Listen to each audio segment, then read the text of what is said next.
नमस्कार, आपके साथ मैं हूं पूजा सचदेवा। हर रोज की तरह आज भी आपके लिए लेकर आई हूं आज की स्टोरी। विस्तार से उस पर हम बात करेंगे। देखिए, औरंगजेब को लेकर चल रहा विवाद अभी खत्म भी नहीं हुआ था कि एक और विवाद शुरू हो गया। राणा सांगा, जिनका पूरा नाम है महाराणा संग्राम सिंह। भारत के इतिहास में राणा सांगा का नाम स्वर्ण अक्षरों में लिखा गया है। इतिहासकारों के मुताबिक उन्होंने दिल्ली, मालवा और गुजरात के सुल्तानों के साथ 18 युद्ध लड़े और वो सभी में विजयी रहे। कहा जाता है कि जब भी राणा सांगा किसी युद्ध में जीत हासिल करते थे तो वो सबूत के तौर पर शत्रु के तंबू उखाड़कर अपने साथ लेकर आते थे। मुगल शासक बाबर ने भी अपनी आत्मकथा बाबरनामा में राणा सांगा की बहादुरी का जिक्र किया है। राणा सांगा की वीरता के कई किस्से हैं और इस बार इन्हीं के नाम को लेकर विवाद शुरू हुआ है। और यह विवाद शुरू किया है समाजवादी पार्टी के सांसद रामजी लाल सुमन ने, जिन्होंने राज्यसभा में अपने भाषण के दौरान राजपूत राणा सांगा को गद्दार बता दिया। उनके इस बयान का तुरंत संसद के भीतर से लेकर बाहर तक विरोध शुरू हो गया। कई जगहों पर सपा सांसद रामजी लाल सुमन के पुतले फूंके गए। पहले आपको रामजी लाल सुमन का वो बयान मैं बताने जा रही हूं कि उन्होंने कहा क्या था। देखिए, सपा सांसद रामजी लाल सुमन का तर्क है कि राणा सांगा ने बाबर को भारत पर आक्रमण करने के लिए आमंत्रित किया था, इसलिए उन्हें गद्दार और देशद्रोही कहा जाना चाहिए। उनके इस बयान के बाद राजनीतिक माहौल गर्म हो गया है और विरोध प्रदर्शन शुरू हो गया है। राजनीतिक बयानबाजी तो इस मामले को लेकर चल ही रही थी कि इसी बीच आगरा में रामजी लाल सुमन के घर के बाहर करनी सेना ने प्रदर्शन किया, जमकर तोड़फोड़ की। इस मामले को लेकर बवाल हुआ, खूब बवाल हुआ। पुलिस ने जब कार्यकर्ताओं को रोकने की कोशिश की तो उनके साथ झड़प हो गई।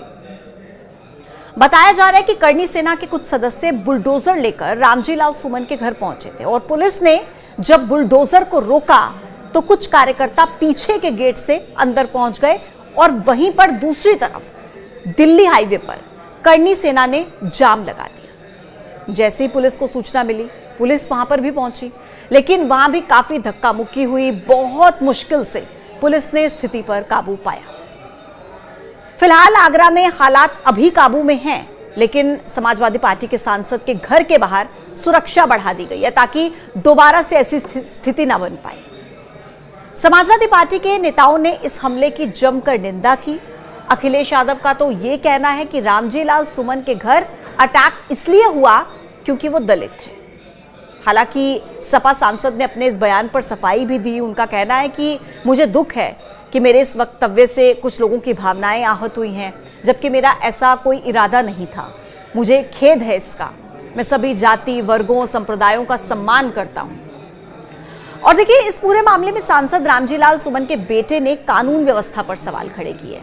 रंजीत सुमन ने कहा है कि पिछले 2 दिनों से लगातार सोशल मीडिया के जरिए हमें और हमारे साथियों को धमकियां दी जा रही थी और इन धमकियों से हमारे घरों पर हमला करने की बातें खुलेआम कही जा रही थी।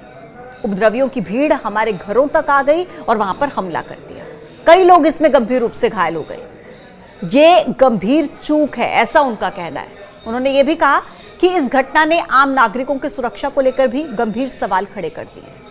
अगर सांसद के घर तक हमला हो सकता है तो आम जनता की सुरक्षा की गारंटी कौन देगा? इस मामले पर समाजवादी पार्टी के प्रमुख अखिलेश यादव रामजी लाल के समर्थन में नजर आए। उन्होंने कहा कि हमारे सांसद ने सिर्फ एक पक्षीय लिखे गए इतिहास का उदाहरण देने की कोशिश की है। हमारा कोई भी प्रयास राजपूत समाज या फिर किसी भी दूसरे समाज का अपमान करने का नहीं है। उन्होंने ये भी कहा कि इतिहास की घटनाओं के आधार पर आज की लोकतांत्रिक व्यवस्था नहीं चल सकती।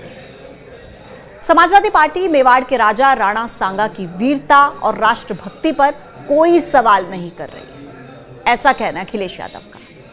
हालांकि इस मुद्दे को लेकर बीजेपी समाजवादी पार्टी पर लगातार हमलावर है। बीजेपी के फायर ब्रांड नेता संगीत सोम का कहना है कि यह तो अखिलेश यादव का ही बयान है, अखिलेश यादव के ये शब्द हैं।